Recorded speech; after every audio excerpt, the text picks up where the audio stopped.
Hello and welcome to this leap year edition of Future of XYZ. Today is February 29th. It happens once every 4 years. And I can't think of a better topic for such a day as the future of complexity, because I think it's highly complex that every 4 years we add a day to 1 month of the year. With us today to speak about the future of complexity is Justin Cook. Justin, welcome to Future of XYZ. Thank you. It's great to be here. Justin, you're a strategic designer. You tend to work on really the world's most complex challenges. You have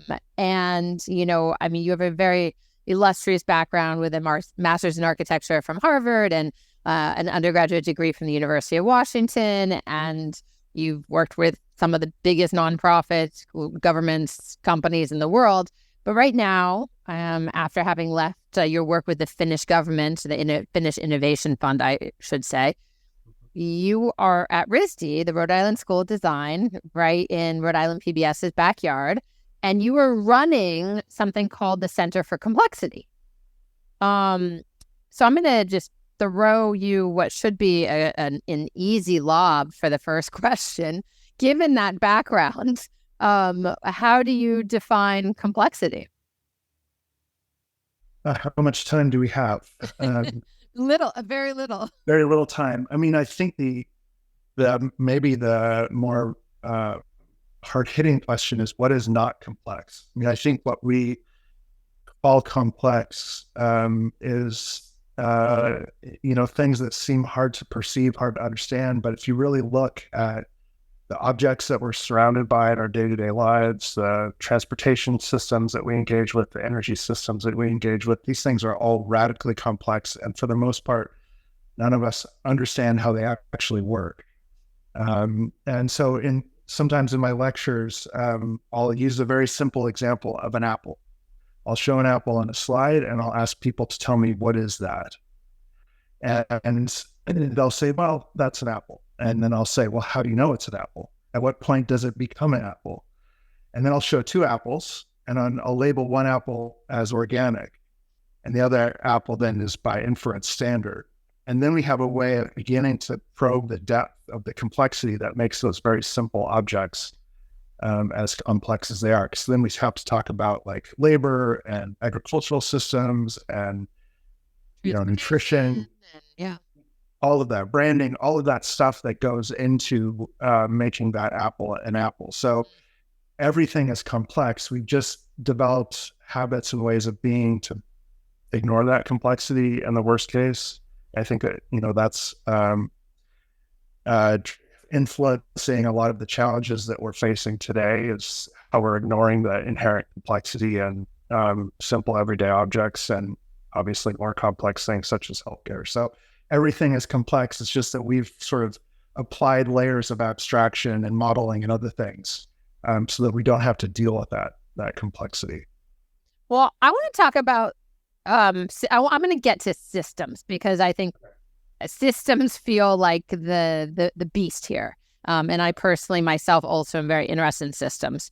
But I want to pause on the individual piece of things. Like the question of what is not complex is actually really pertinent. I think over history, many people and groups have faced what we would call complexity in their personal lives, in their professional lives, in their community lives, communal lives, etc. But maybe it's just me, but 2024 feels especially complex. Yeah. Has the world actually become more complex? Is it true, or is it, and if so, why? Or is it just like a perception? I think it's both. So it's our perception of its complexity is unavoidable especially because of the kind of technologies that we have in our everyday lives, right? So the internet connects us to everything instantly. And so it's much easier to perceive that complexity than it might have been 15 or 20 years ago. But I think it's always been complex. And, just going back to what I was saying before, we overlay layers of abstraction to sort of avoid that complexity, but it's always been there, right? It's always been inherent to the ecological systems that we build our cities in, the way that we, trade and produce goods, the way that we interact with one another, that complexity has always been there. I think part of the challenge that we're facing now is that for most of human history, our impacts on the planet can be absorbed by the planet. There's enough slack in the planetary system to sort of absorb those impacts. That slack isn't there anymore. And so, you see these models at like planetary limits, and we're bumping up against or past so many of them. That another way of saying that is that there's just not enough capacity left in these planetary systems to absorb our impacts. And what that means is that we are confronted with how interconnected things are, our role in, dramatically impacting these biophysical systems on the planet. And so, yeah, I mean, it's sort of all, the answer is all of the above. It's always been complex. We can't avoid it now because there are so many of us and we're having such a profound effect on the planet. And then we have all of these technologies, sensing and communication and otherwise, that help us see it almost instantaneously. That's a great answer. It's quite comprehensive. So thanks for that. Lots of food for thought in there. As a designer, you stated quite publicly that you think design and creative practices are essential for a world where the future is increasingly discontinuous with the past. What does this look like in practical terms? Are there like key inputs or actions? Are there people who play a more significant or less significant role? Like what's this mean? Yeah. So I've borrowed that idea of discontinuity most recently and directly from Alex Steffen, who's a kind of climate thinker, who's written on this idea that we are sort of living in the discontinuity, that our ways of understanding the systems that we've built, the institutions that we've designed and built, are not ready for what he says is what's already happened, right? That the world has changed profoundly, but we're still living as if the past is continuous with the future. And I mean, you pointed to how unusual 2024 feels and how unusual 2023 was with, take any metric, whether it's ocean water temperatures or wildfires or you name it. That those things didn't happen 20 years ago. And so there is a discontinuity between what happened and what is. And the challenge really is, how do we catch up with that, right? How do we perceive that step change between what's felt really stable, if we sort of step back and think about generations for the last 10,000 years during the Holocene, and where we're at now, the Anthropocene, or what we're kind of calling the Polycene, which is just it's a different planet and it's a different experience being on that planet. And so I just want to interrupt for 1 second. Those terms that you just used, yeah, right? You guys are calling Polycene, I call Anthropocene. These are actually not adopted yet by the, International Geologic Society, but these are those periods of geologic time on this planet that basically suggest that man has made an irreparable difference to the planetary action structures, et cetera. And we are now, exactly as you said, no longer on a bell curve or a continual linearity of what was, but something completely different. Something completely different. And we're not really using those terms like the geologists do, but we find them very useful because we need, if you remember, like, I don't know, 10, 15 years ago, we were still using this term, the 21st century, to try to describe something that's the future and very different. But I think the scale, the speed, the scope of change is such that, like, 21st century doesn't really capture it, right? There's a real difference between what has been before and what we are experiencing now. And so, yeah, one of the questions we have often is, what does the Anthropocene mean? Is that just a frame of time? Is there a kind of project behind the Anthropocene, meaning let's figure out how to get our house in order so that our species can continue? And then we've put forward this idea of the Polycene, which we could talk about later, just as a way to kind of refocus where your attention is when you think about these different planetary epochs. But To your question, I mean, I think it's if we're talking about a feature that is discontinuous with the past, and we built our ways of being, our ways of organizing, our ways of measuring, are the ways that we design and sustain institutions on that previous model, planetary model, then, and we're facing, or we are already in, a dramatically different time with different rules, different dynamics, then kind of everything has to be redesigned.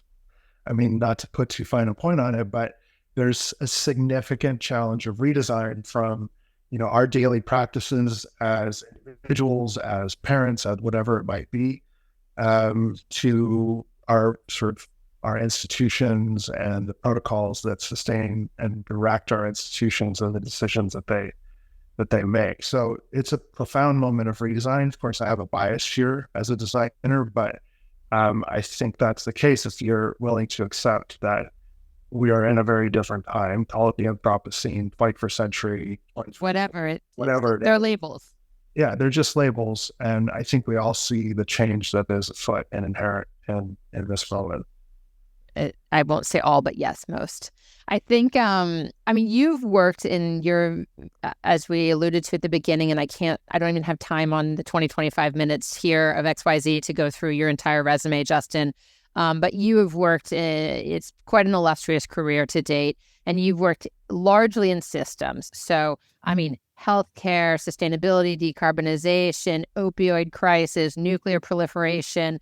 These is just to name a few. Education, future of cities, future of food. This is the work that you do. It's quite at this level.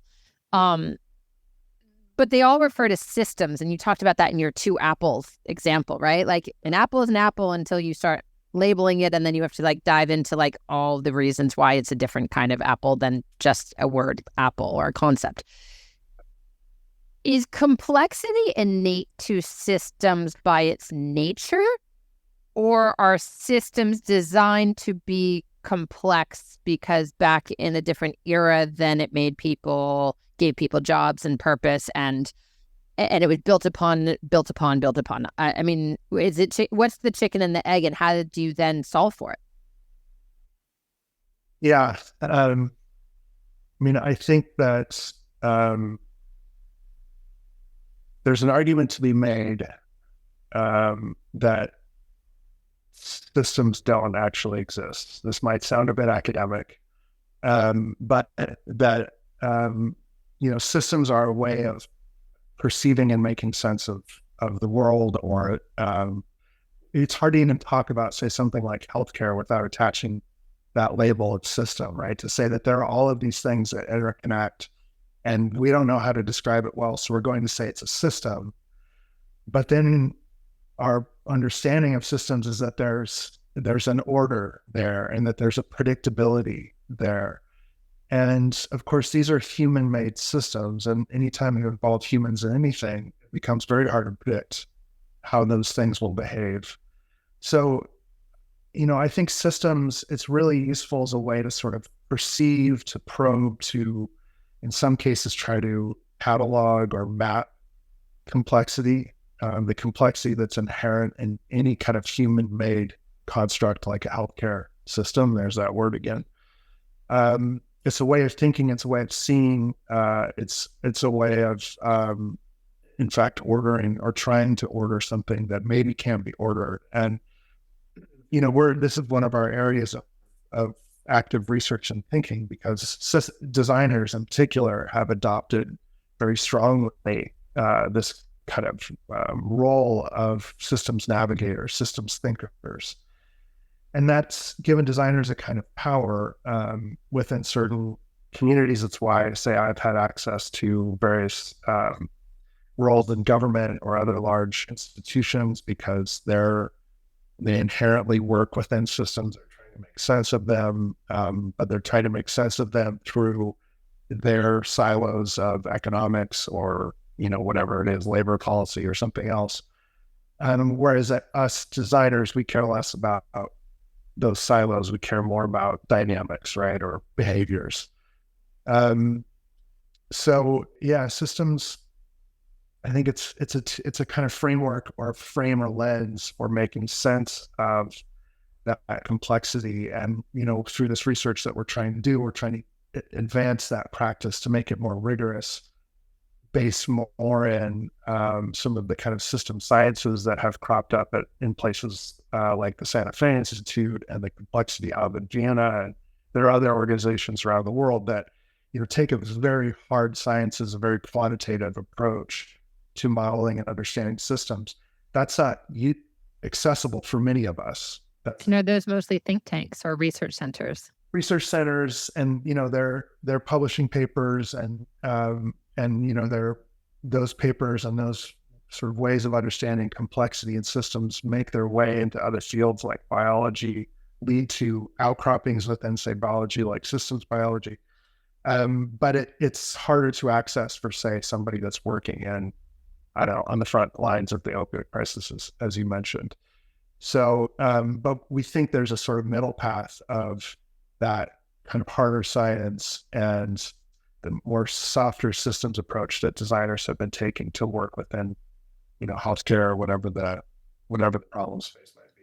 Well, I mean, just to say, I mean, this is highly academic, and for the most part, most people don't have space in their day-to-day brains or capacity to integrate most of these things, to ask these questions. They may not have exposure for lots of different reasons. I mean, my understanding of systems, especially supply chain systems, changed fundamentally after getting an MBA, right? And really going into that world. So, we can't expect everyone to have all the same access or skills, but this world is getting more complex. We've acknowledged that.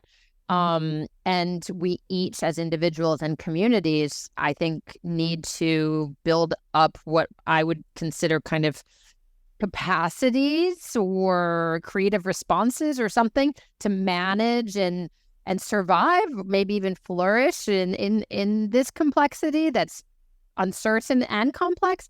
How do you teach that? Like stepping away from the academia and practical terms. Mm-hmm.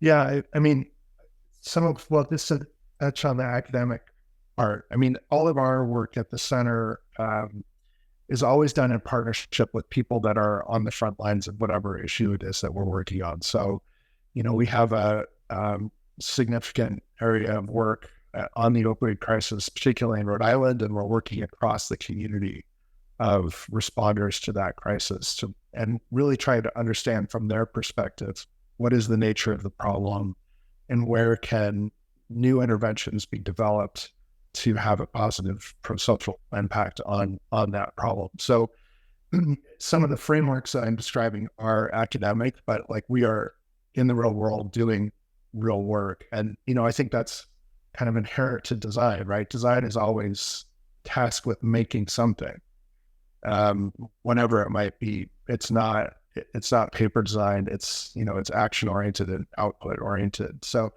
that's where we're always sort of trying to focus our attention. I don't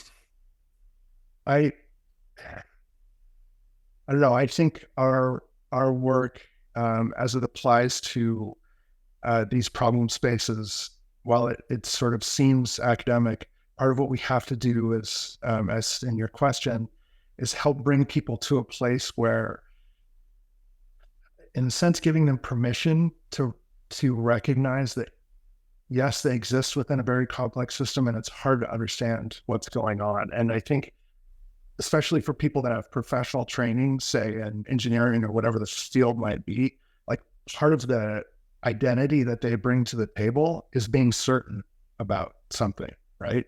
We want our doctors, anybody in a clinical setting, to be certain about something.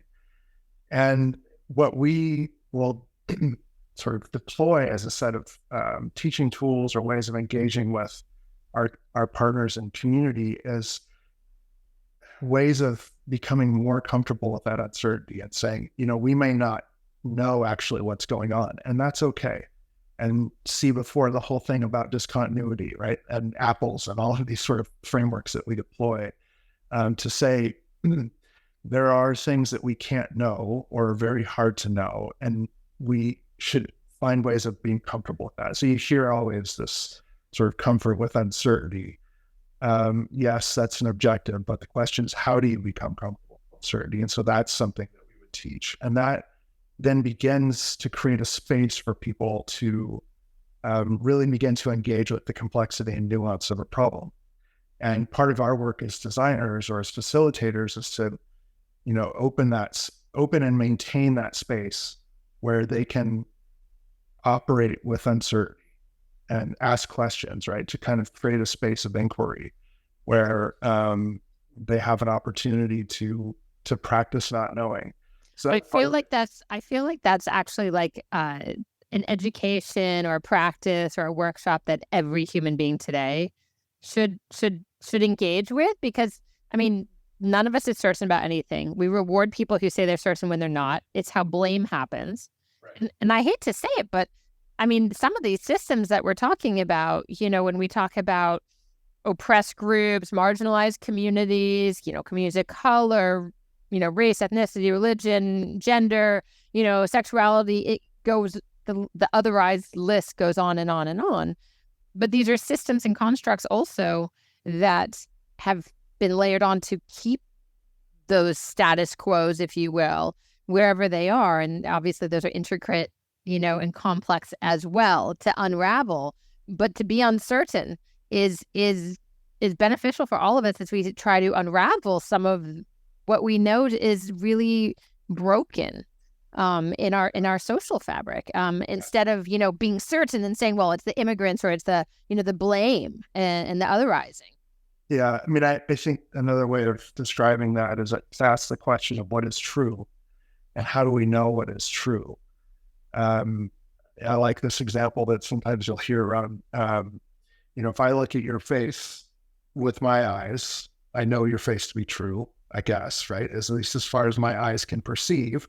But if I look at your face through a microscope, that is also true, but I can't see your face as I see it now with my eyes. So these things are both true, but they're completely different ways of seeing and knowing. And sometimes we'll talk about, moving between scales to try to get a better sense of complexity. So thinking about something at a micro scale, that might mean if you're working in healthcare about an individual patient. But then moving through, say, the meso and macro scales as well to develop a more kind of comprehensive understanding of what's going on. That's one way to kind of get at that issue. I think the other thing that another kind of principle that we bring in our work is to another academic term, but this idea of transdisciplinarity, meaning it's not just one discipline that we want to work with. It's not just somebody that has an MD or an economist. We want to work with them all, but we also want to work with and understand from people that have lived experience in that problem space, whatever that might be, because that's a way of knowing that's just as valuable as the more technical and in some cases more valued ways of knowing.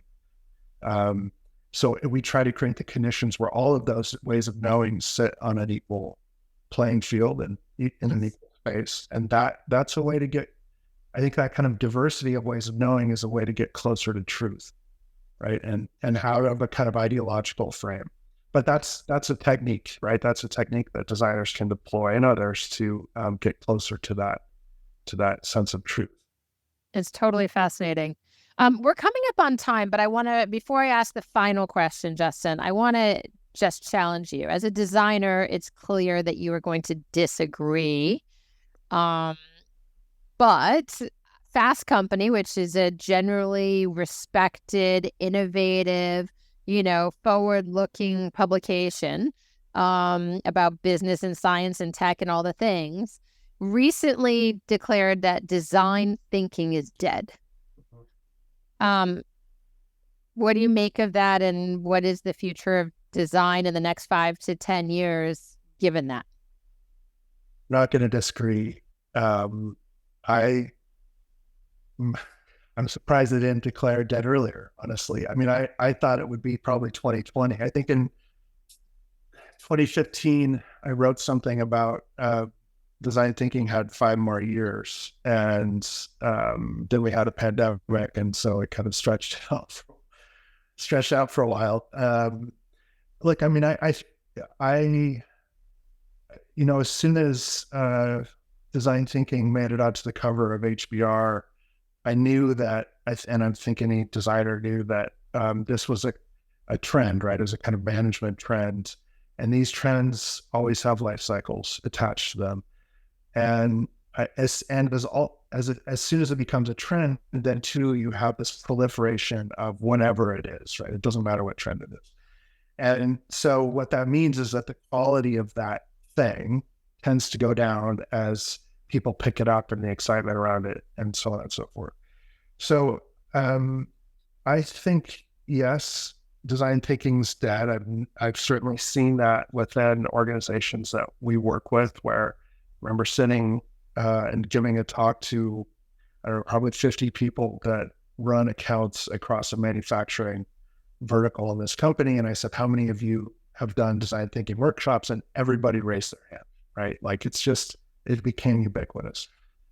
So yeah, it's made its way through the system. I think that though there's an opportunity for designers to reassert their value, and I would do it along the lines of sort of where we started this conversation, which is to say there is a discontinuity, and therefore there is an opportunity for a redesign of virtually everything.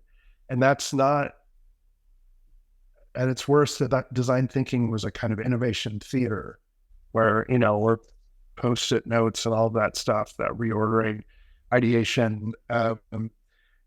It's not that. It's something deeper. It's more analytical in nature. It's more systems-oriented in nature. It's transdisciplinary.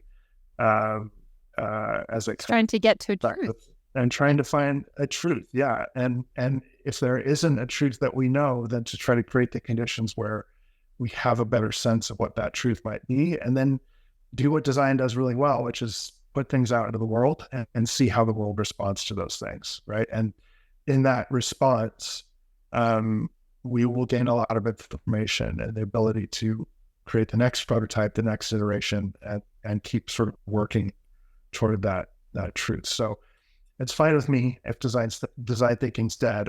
I don't think that means we give up. I think it just creates an opportunity to redefine what design and creative practice in general can do. And last question, super quick answer. What's your greatest hope? Given what we're talking about in terms of complexity from the past and today, what's your greatest hope for the world 20 years from now?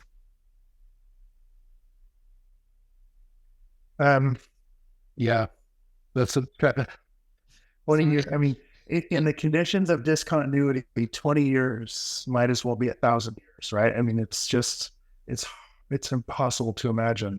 Today is my son's 11th birthday, and the world 11 years ago, what a radically different time that was. So 20 years, I don't know. I think this is an opportunity to really step back and see what is working for us as a society, how institutions are working or not working, and make a decision or millions of decisions about what we need to stop doing, what we should continue to do, and what we need to start doing, and just be kind of honest about how it is that we've gotten to where we are, and to make clear-eyed decisions about what it is that we need to get to 20 years out and beyond. So I guess my hope is that we're all able to do that in our own spheres of influence, and that kind of collective action leads toward a much better planet and society than we're currently experiencing. Yeah. Justin Cook, the founding director of the Center for Complexity at the Rhode Island School of Design, and design thinker for sure. Thank you for joining us on this leap year edition of Future of XYZ. Thank you, Lisa. It's been my pleasure. For everyone watching and listening, first of all, happy leap year. Hope it doesn't confuse you too much. Hope it doesn't feel too complex. What's not complex is going to give us a 5-star review anywhere you listen to your favorite podcast, or following us at Future of XYZ on Instagram. You can also watch the video on YouTube at our presenting partner, Rhode Island PBS, ripbs.org/XYZ. If you want more information, visit future-of.xyz. And we will see you again in 2 weeks' time on a normally scheduled calendar date. Happy complexity. Thank you again, Justin. Thank you.